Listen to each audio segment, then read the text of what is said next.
We try to make it very clear that there's obviously, from all of the signs, all the facts, all the deductions we can make, there's no evidence that there is some sort of organized or widespread effort to defraud the election. We saw chaos, confusion, that only just heightened all of the attention and the misunderstandings that were going on, the distrust.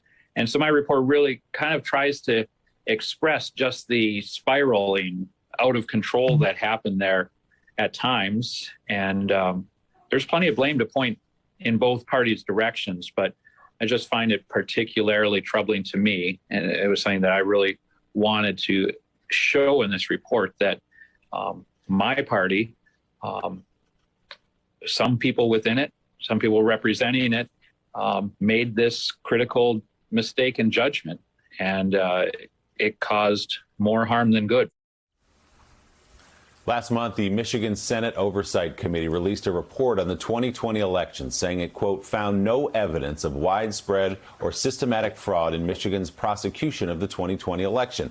The committee, chaired by Republican State Senator Ed McBroom, released the report after conducting nearly 30 hours of public hearings, listening to testimony from 87 witnesses and reviewing more than 400 pages of testimony. Former President Donald Trump called the report a, quote, cover-up and an attempt to hide the truth.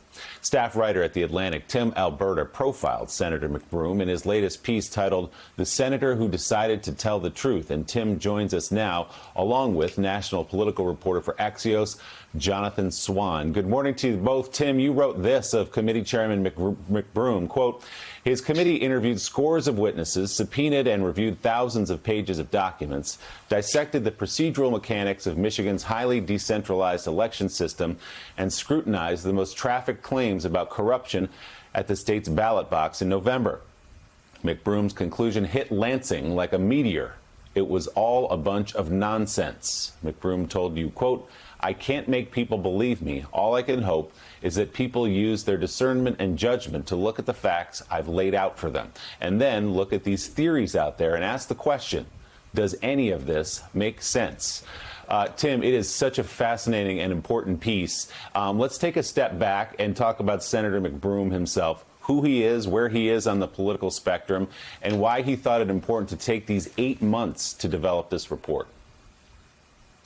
Yeah, Willie, you know, it's interesting. This is a guy who has a lot of credibility with Republicans, with conservatives, not only in his caucus, but in his district up in the Upper Peninsula of Michigan.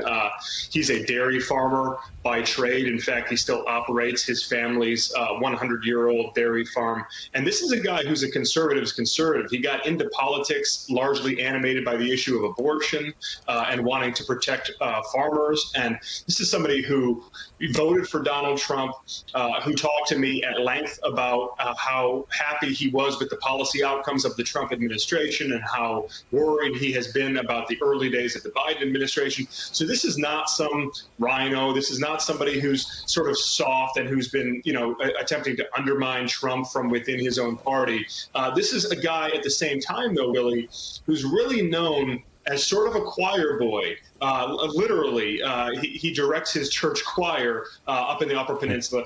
And when you talk to Republican colleagues of his, there was always a sense that if anybody was going to really shoot straight on this issue and was going to sort of pull no punches and get to the bottom of this and tell the truth, no matter how inconvenient it may be, then Ed McBroom was going to be that guy. And for that reason, frankly, there was some nervousness when he took on this investigation, because a lot of Republicans knew that he might not broadcast exactly what they were hoping he would. So, Tim, I guess the question now is this choir boy dairy farmer going to be censored by the party? Is he going to be driven from the ranks? Is he going to be primaried? Or there already protests against him for actually telling the plain and obvious truth, the same truth that William Barr said when he was asked to investigate these claims, the same truth that Rudy Giuliani was forced to say when he finally got in federal court and said, no, Your Honor, this is not a fraud case. The truth, time and again, that Republicans win under oath, and even Trump's own attorneys had to tell judges, no, there's no widespread voter fraud. Is he going to now get thrashed politically for telling the truth? Joe, he'll be thrashed politically. He's already being thrashed politically, starting in his own district. This is a guy who represents a very conservative part of the state of Michigan, and he's dealing with constituents and family, friends, people who he's known his entire life who are attacking him, telling him that he's been bought off by China, that he is in league with the deep state. And frankly, a censuring from his own party is sort of pretty low on his list of concerns right now. I mean, while we talked, he was nodding in the direction of his rifle cabinet in his house, talking to me about the calls in the middle of the night threatening him and his family. And so I don't know that this is a guy who's nearly as concerned about some of the political ramifications, sort of in the abstract, as he is about what might happen when the people who are so convinced that this election was stolen and who believe that there is an illegitimate Democrat in office right now and that they are approaching the brink of civil war, which he and I talked about in the piece. He talked about people he's encountering in his district who are talking about it's time to rise up. It's time perhaps for a legitimate civil conflict here. Those are the things that Senator McBroom talked to me about that are really urgent for him. I don't know that he's terribly concerned about being stripped of some committee assignment or being punished by politicians in Lansing, because ultimately he's term limited. He'll only be there for a couple more years anyway. He's much more worried about where this is taking all of us in the country, in his community, the people he knows who he feels like are perhaps lost permanently to these conspiracy theories.